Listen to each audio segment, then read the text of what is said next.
of the Shanghai Communique is a reminder of the power of leaders to use diplomacy and engagement to narrow differences and avoid outright conflict. At this moment of deep tension around the world, today's leaders must rise to the same challenge to chart a better future. Thank you.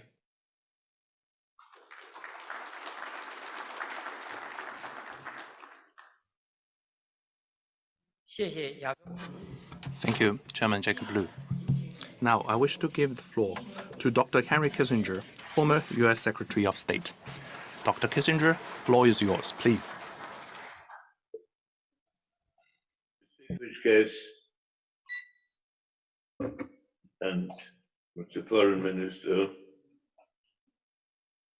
it is a great honor for me to return to the place where the Shanghai Communique was announced, and it is a very moving occasion to remember that visit and to the exchanges that took place between our Chinese house and ourselves. Let me make a few observations about the lessons from that era. President Nixon decided that an opening to China was important for the American people and for the people of the world. And we sent out various signals to the Chinese side, awaiting a response. Some of the signals were picked up by our own Foreign Service officers who had experience in international affairs, because we had proceeded very quietly. And a group of them called on President Nixon to warn him that an opening to China might risk conflict with the then Soviet Union. President Nixon decided to disregard this warning because he thought that the benefits to mankind, to the cause of peace, to the Chinese and to the American people were more important. So when I took the secret trip to China, President Nixon and I discussed what subjects we should discuss. And we concluded that we would, of course, mention the topics of disagreement that existed. But it was most important to establish the idea with our Chinese house that we thought that the future evolution of international politics, of peace and the world economy required exchanges of views between the United States and China and common positions to the maximum extent possible. So, to my great and pleasant surprise, Premier Zhou and I treated that first visit in the same manner. And he mentioned to me at the opening session that one purpose was to remove the mystery between our two countries of how we were perceived by the other. So then another visit was arranged to prepare the Shanghai Communique.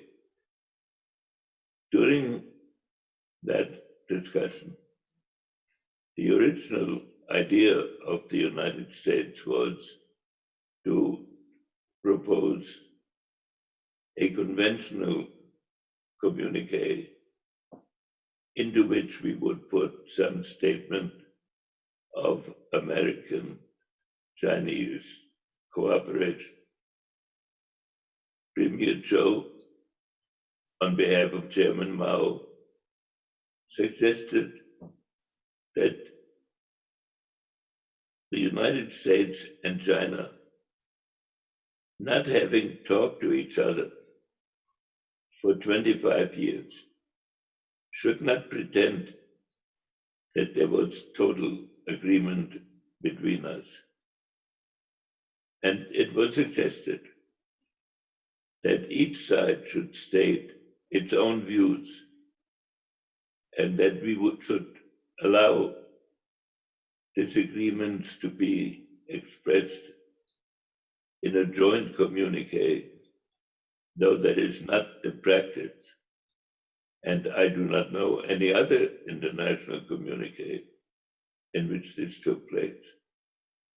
But the thought was that then what we agreed on would have much greater significance because it showed that we had worked on overcoming disagreements, that some disagreements remained, but that we had made major agreements.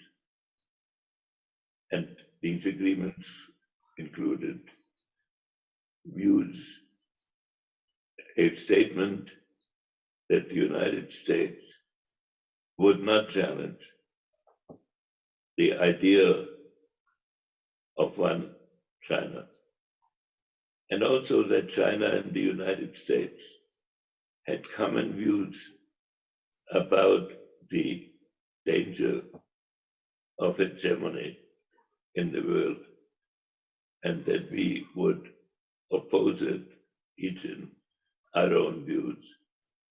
There were a number of other agreements. I mention all of this because at this moment, it continues to be essential for the peace of the world and for the progress of the world that these basic principles be retained, and above all, that it is inevitable that countries with the magnitude of the United States and China and the different history might not agree on every issue that is before the world.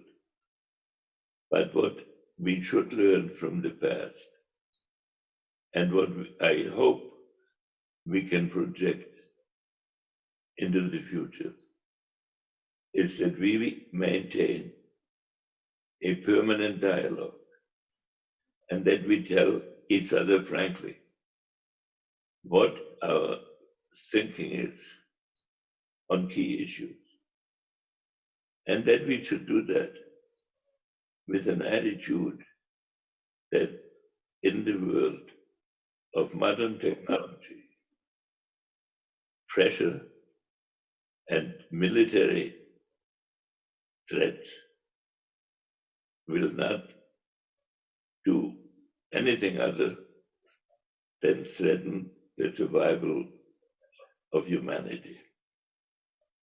And so with this attitude, we have huge tasks. We have the normal tasks of great power and action. We have the development of a technology that in itself produces the capabilities with such rapidity that have threatening aspects, and these must be discussed and attempted to be limited or removed. We have problems of medical pandemics that are spreading around the world.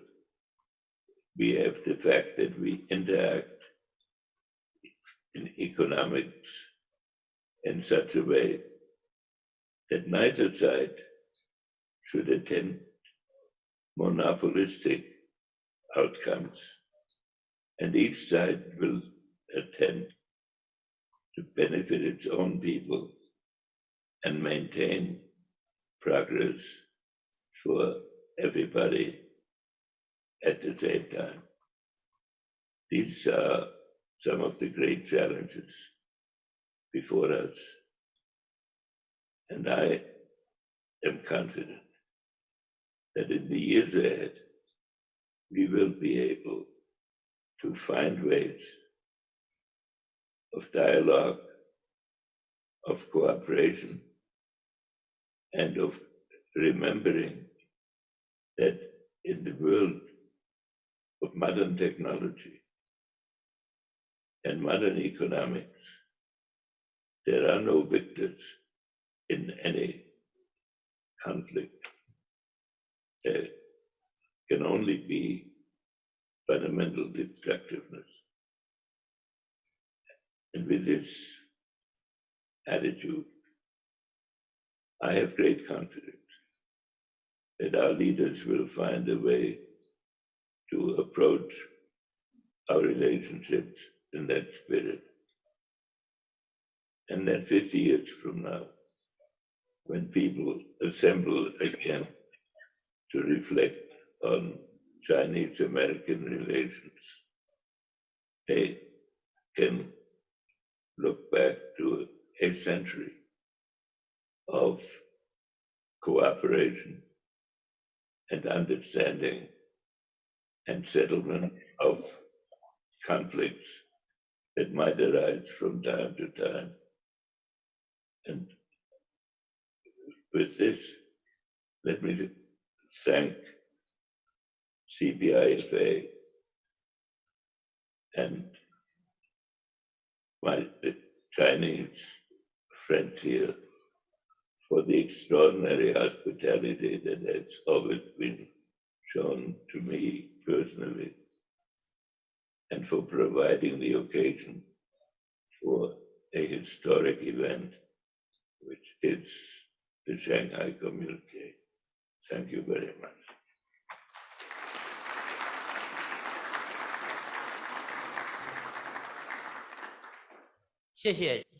Thank you, Dr. Henry Kissinger. Just now, President Jacob Liu said in his speech and talk about the Ukraine issue. I would like to make a very quick response. China's position on the Ukraine issue is consistent, remain unchanged based upon the merit and make an independent judgment. State Councillor Wang Yi has on many occasions made explicit China's position. That is my response. Now I would like to invite State Councillor Wang Yi and the Foreign Minister to make a video keynote speech. Secretary Li Qiang, Dr. Henry Kissinger, friends, distinguished guests, it gives me great pleasure to attend the meeting in commemoration of the 50th anniversary of the Shanghai Communique, and together with people from both countries, walk through again that ice-breaking journey, draw experience from history, and seek inspiration from the road ahead. Let me begin by extending congratulations on the convening of this meeting. 50 years ago today, right in the Jinjiang Hotel where you are gathering, China and the United States jointly issued the Shanghai Communique.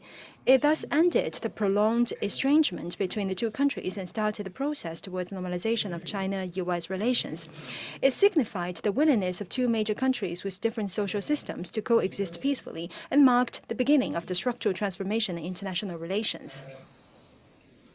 Guided by the spirit of Shanghai Communique, China and the United States have scored an array of major progress in their relations. The two countries, once at war with each other, have established 50 pairs of sister provinces and states and 233 pairs of sister cities. Before the COVID-19 pandemic, more than 300 flights shuttled between the two countries every week, and over 5 million travels were made across the Pacific every year. China-US business ties, once negligible, expanded to $750 billion in bilateral trade and $240 billion in two-way investment. From tackling terrorism, financial crisis, and Ebola to providing leadership in the signing of the JCPOA and the conclusion of the Paris Agreement on climate change, China and the United States did many great things benefiting the world through their cooperation.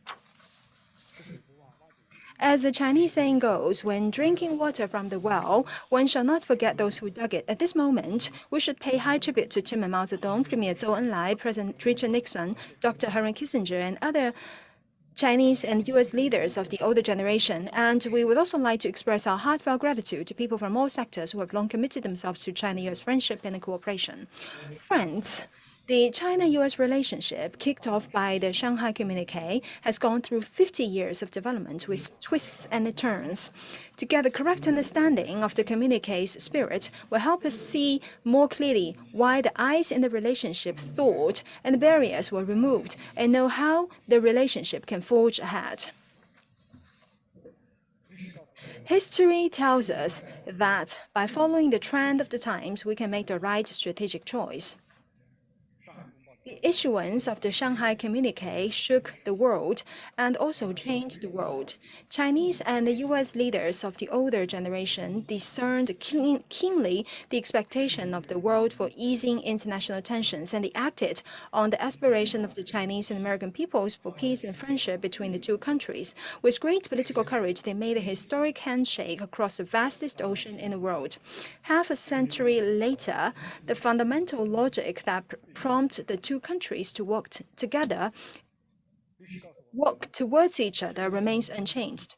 History tells us that by seeking common ground while resolving difference, we can attain peaceful coexistence between countries with different social systems. The two sides agreed to disagree in the Shanghai Communique, thus making their agreement even more significant. This created a first in the history of diplomacy and set a good example for the establishment and growth of relations between countries with different systems. The older generation of leaders in both countries realized that, despite their differences, neither side had the intention to change the other. Both sides hoped to see that the two countries grow in parallel and conduct cooperation based upon shared interests. This is an important spirit embodied in the Shanghai Communique. It remains valid 50 years on today. History tells us that by following the basic norms of international relations, we can build real guardrails for China-US relations. The Taiwan question is the core issue in the Shanghai Communique, and the One China principle is the cornerstone of China-US relations. The communique underscores that countries, regardless of their social system, should abide by the principles of respect for the sovereignty and territorial integrity of all states, non-aggression against other states, non-interference in the international affairs of other states, equality and mutual benefits, and peaceful coexistence. This fully echoes the purposes and the principles of the UN Charter. It worked in the past, it is relevant now, and it should be upheld in the future. Friends, the China-US relationship is facing rarely seen daunting challenges since the establishment of the diplomatic ties. This has also caused the international community to worry deeply about the resurgence of a divided world. An important reason for this situation is that the principles and the spirit established by the Shanghai Communique have not been fully followed. China and the United States are once again challenged to make a historic choice: to continue with peaceful coexistence or to veer into conflict and confrontation, to go on with openness and cooperation or to turn back into seclusion and antagonism. In fact, the right answer is already enshrined right there in the Shanghai Communique. During his virtual meeting with President Joe Biden last November, President Xi Jinping put forward the three principles of mutual respect, peaceful coexistence, and win-win cooperation, laying out the framework for future growth of China-US relations. President Biden responded positively, stating that the United States does not seek a new Cold War or to change China's system. The revitalization of U.S. alliances is not anti-China, and the United States does not support Taiwan independence and has no intention to have a conflict with China. These important common understandings between the two presidents are not just a furtherance of historical experience. Moreover, they are also new and creative advances that conform with the trend of the times. We urge the United States to reinstate a reasonable and pragmatic China policy and work with China to put into real action the common understandings between the president as well as the President Biden's statement in a bid to put China-US relations back on track at an early date.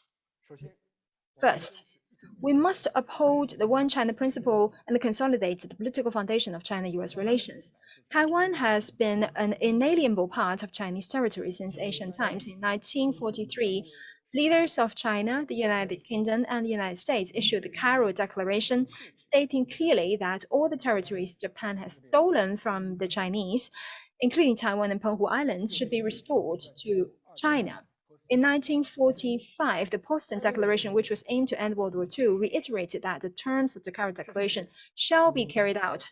All these shows unequivocally that there is no controversy at all in the international community regarding China's sovereignty over Taiwan, and it was in accordance with law that Taiwan returned to the embrace of the motherland. As a legacy of the Chinese Civil War and due to the interference by the United States and other external forces, the two sides across the Taiwan Strait have been mired in a special situation of prolonged political antagonism. However, neither China's national sovereignty nor its territorial integrity has ever been divided. The fact that both the mainland and Taiwan belong to one and the same China has never changed, and the entire Chinese people have never stopped their endeavor for national reunification. In 1971, the United States affirmed to China the principles it would follow with regard to the Taiwan question. They include the United States would acknowledge that there is only one China in the world and Taiwan is part of China. The United States would not repeat the phrase that the status of Taiwan is undetermined. The United States has not supported and will not support movements for Taiwan independence. President Nixon reaffirmed these principles to Premier Zhou Enlai during his visit to China in 1972, and that was how the Shanghai Communique came into being. It was explicitly stated in the Shanghai Communique that the United States acknowledges that all Chinese on either side of Taiwan Strait maintain that there is but one China and that Taiwan is a part of China. The United States government does not challenge that position. In the 1978 Joint Communique on Establishment of Diplomatic Relations, the United States acknowledges the Chinese position that there is but one China and Taiwan is part of China, and recognizes the government of the People's Republic of China as the sole legal government of China. In 1982, the two sides issued a communique of August 17th, in which the U.S. side reiterates that it has no intention of infringing on Chinese sovereignty and territorial integrity, or infringing in China's internal affairs, or pursuing a policy of two Chinas or one China, one Taiwan. The U.S. side also states that it does not seek to carry out a long-term policy of arms sales to Taiwan, and that it intends to reduce gradually its sales of arms to Taiwan, leading over a period of time to a final resolution. However, not long after establishing diplomatic ties with China, the United States enacted the so-called Taiwan Relations Act, and later covertly pieced together the so-called Six Assurances to Taiwan. Both of these were unilaterally concocted by the United States. They conflict with U.S. commitments in the three joint communiques and violate the One China principle established by the UN General Assembly Resolution 2758, which is widely observed by the international community. They are therefore illegal and void from the very beginning. China-US relations as a state-to-state relationship can only be built upon common understandings reached between both countries, namely the three joint communiques, rather than on domestic laws or unilateral policies of the United States. That is a universally accepted institutional rule and a basic principle of international relations. The United States shall not place its domestic legislation above international law. A review of this episode of history shows the facts on the Taiwan question are crystal clear, and the historic dynamics of the One China principle are self-evident. History brooks no falsification, and what is right or wrong shall not be distorted. The United States shall return to the original and true meaning of the One China principle, honor its political commitment to China, fulfill its due international obligations. It should stop draining the One China principle of its essence and hollowing it out. It should stop encouraging and supporting Taiwan independence moves, stop attempting to use Taiwan question to contain China, and stop saying or doing things that interfere in China's internal affairs. Only in doing so can peace and stability across the Taiwan Strait be truly maintained and the larger interests of China-US relations be upheld. Second, we must respect each other and ensure the right direction for China-US relations. China and the United States have always been and will continue to be countries significantly different in social system, history, culture, and many other areas. This is a fact that no one can change and also reflects that the diversity of human civilization. The two sides need to view their relations in a broader perspective and more inclusive attitude, and choose dialogue over confrontation, cooperation over conflict, openness over seclusion, and integration over decoupling. China's social system and development path are of the firm choice and collective will of the 1.4 billion Chinese people, and the natural course of the evolution of China's history. China respects the social system of the United States and never bets against the United States. China hopes that the United States will stay open and confident and keep growing and making progress. Likewise, the United States should respect China's development path and welcome a peaceful, stable, and prosperous China. It should abandon its mania for zero-sum games, give up its obsession with encircling and containing China, and break free from the shackles of political correctness. The United States should truly see China as a partner in the course of development rather than an adversary in power games. Cooperation represents the mainstream of China-US relations. To define the relationship as competition is oversimplification. Even in competition, there should be boundaries, as well as widely recognized international rules based on fairness. This not only enables one country to be faster, stronger, but also makes all countries more united for a shared future. Even if there is competition, it should be about who does a better job in running the country and who contributes more to the world.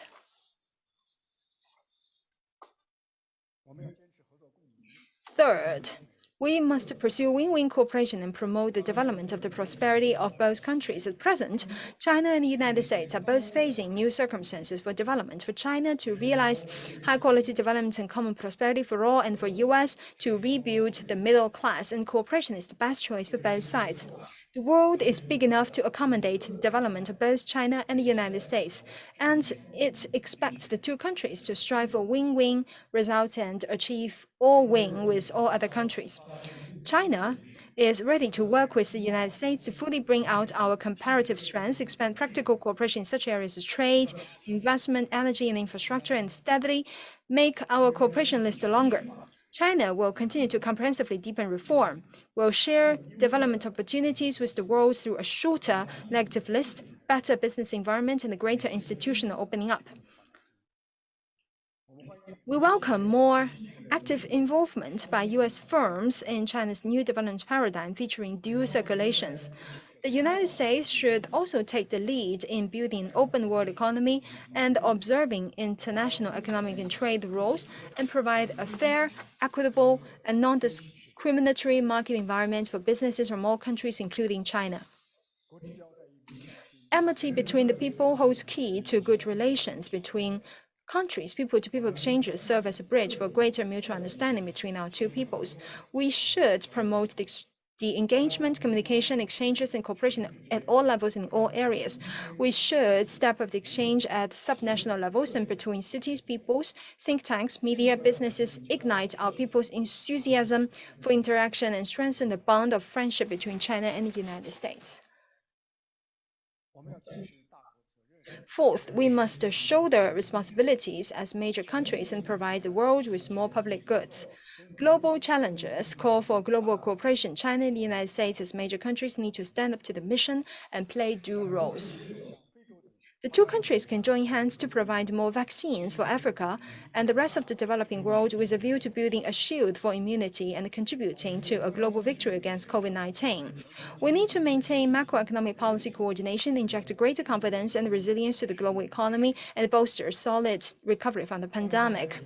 We can work together to address the climate crisis, protect nature, and realize green, low-carbon, and sustainable development worldwide. China is open to US participation in the Belt and Road Initiative and the Global Development Initiative. We're also ready to consider coordinating with the Build Back Better World Initiative of the United States to provide more quality public goods for the world. China and the United States jointly stated in the Shanghai Communique that neither should seek hegemony in the Asia-Pacific region. Today, this statement remains as relevant as ever. China has not, does not, and will not seek any hegemony, and neither should the United States. The Asia-Pacific region, where the two countries' interests are most interwoven and their interactions most frequent and close, should well become a demonstration field of building mutual trust and cooperation rather than a backyard where one pursues a sphere of influence, let alone a wrestling ground for confrontation or conflict. The United States should stop initiating bloc confrontation and developing small, exclusive circles in the region. It should work with China and other regional countries to build a big Asia-Pacific family featuring openness and inclusiveness, innovation-driven growth, greater connectivity, and mutually beneficial cooperation. Friends, distinguished guests, both the Chinese American peoples are great peoples. Since the door of the China-US relations has been open, it should not be closed again. Since the world has emerged from the Cold War, it should not see the descending of another Iron Curtain.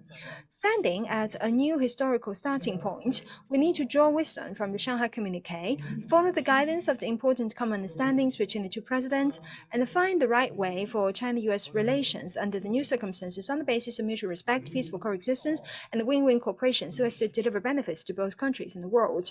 And that is the due responsibilities and obligations of China and the United States. Thank you.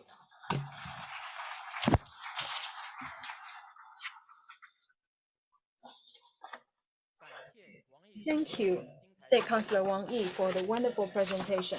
And I would also like to thank all the speakers for the first session. That is the end of the opening ceremony. Now we have a 20-minute tea break. Please come back after the tea break for the second part of storytelling. Thank you.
Thank you.